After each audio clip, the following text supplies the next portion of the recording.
जय श्री राम। मर्यादा पुरुषोत्तम राम भारतीय संस्कृति के अभिन्न अंश हैं, हमारे गौरव के केंद्र।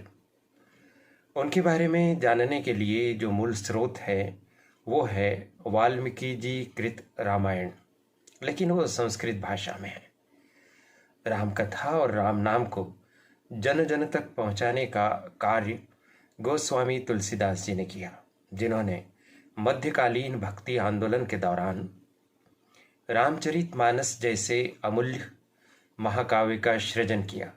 यह महाकाव्य न केवल भारतीय साहित्य संपदा का अपितु विश्व साहित्य संपदा का अनमोल रत्न है।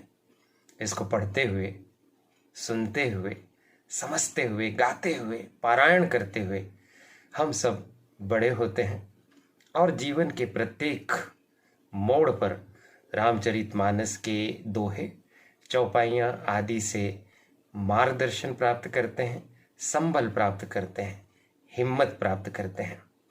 रामचरितमानस का एक स्वरूप तो वह है जिसे हम देखते हैं, और एक स्वरूप है रामचरितमानस विज्ञान की भी खदान है। क्या कभी आपने सोचा है कि रामचरितमानस में भौतिक विज्ञान, रसायन विज्ञान, जीव विज्ञान और पर्यावरण विज्ञान के अद्भुत सूत्र विद्यमान हैं? नहीं ना? तो आपके लिए एक सुनहरा अवसर है।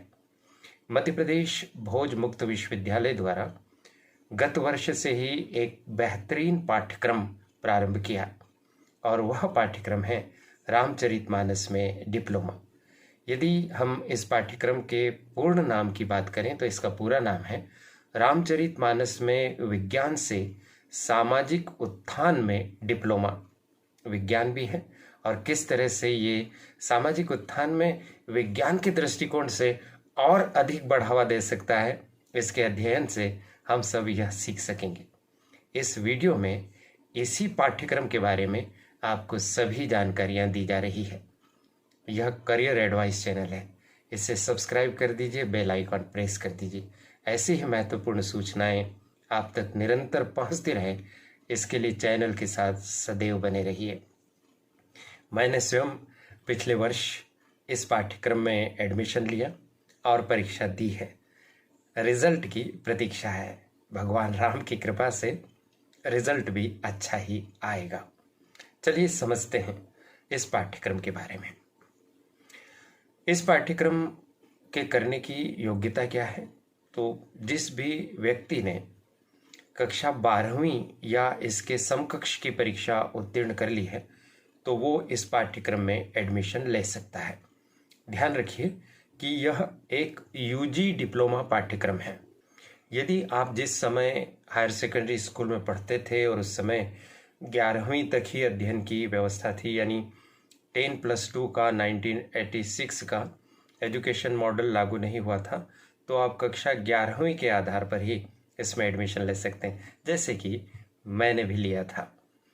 तो कक्षा 11वीं पुरानी पद्धति के अनुसार और वर्तमान पद्धति के अनुसार कक्षा 12वीं तक की न्यूनतम शैक्षणिक योग्यता जो भी नागरिक रखते हैं वो इस पाठ्यक्रम में प्रवेश ले सकते हैं। दूसरी बात कि ये पाठ्यक्रम कितनी अवधि का है। इस पाठ्यक्रम को आप कम से कम 1 वर्ष में पूरा कर सकते हैं, और अधिक से अधिक आपको यह पाठ्यक्रम करने के लिए 3 वर्ष का समय विश्वविद्यालय के द्वारा दिया जाता है।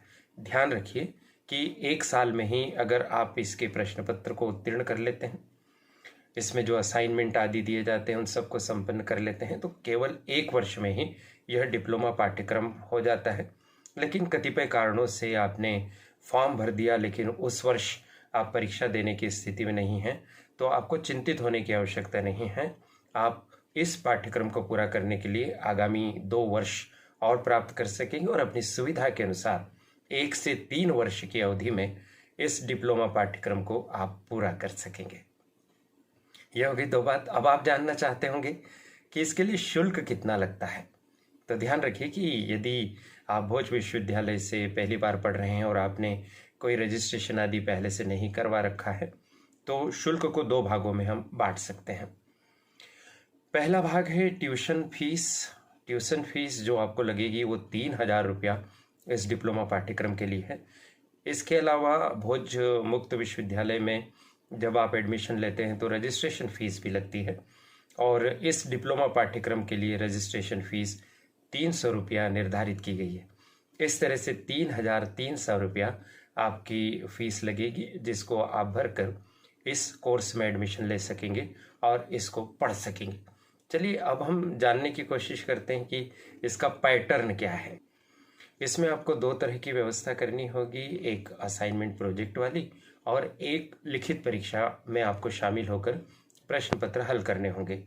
जहाँ तक असाइनमेंट प्रोजेक्ट का सवाल है तो आपको कार्य करने के लिए दे दिया जाता है, कुछ प्रश्न दे दिए जाते हैं, आपको उन प्रश्नों के उत्तर लिखने होते हैं और प्रोजेक्ट में जो कार्य करने के लिए आपको दिया जाता है वह आपको संपन्न करना होता है, और भोज का जो स्टडी सेंटर है वहाँ पर आपको जमा करना होता है, यानी यह कार्य आप घर से कर सकेंगे।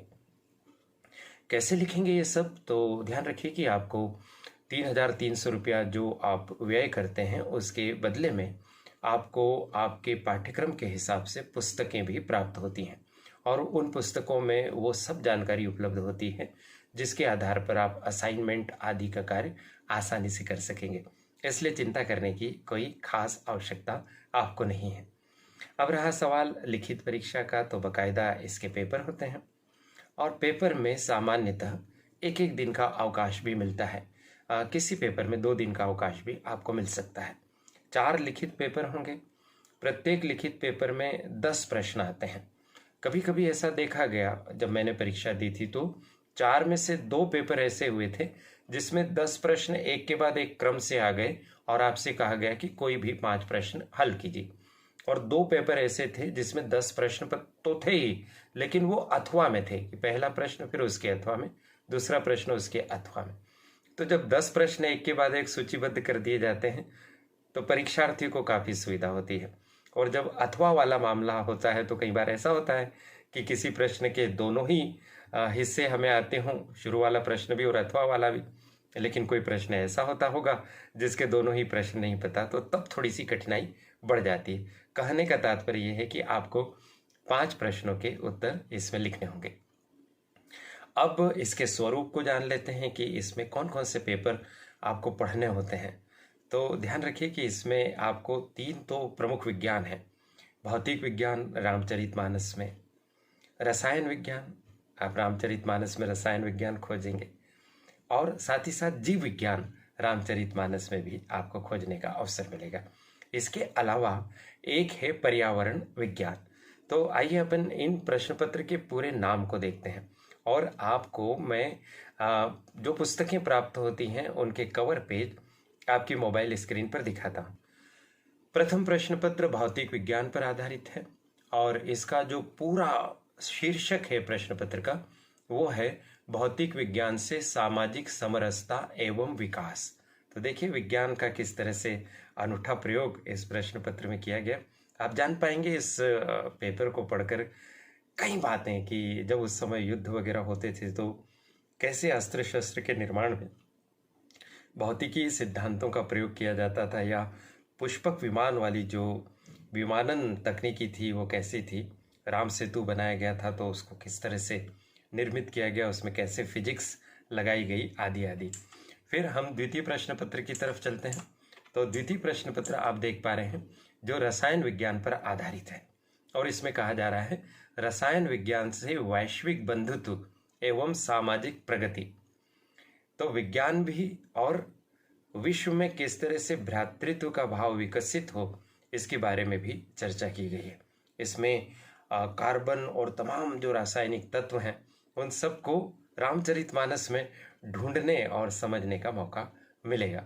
चलिए तीसरे प्रश्न पत्र की तरफ बढ़ते हैं। तीसरा प्रश्न पत्र जीव विज्ञान पर आधारित है, और इसका पूरा शीर्षक है जीव विज्ञान से एकात्म भाव विकास एवं सामाजिक उन्नयन।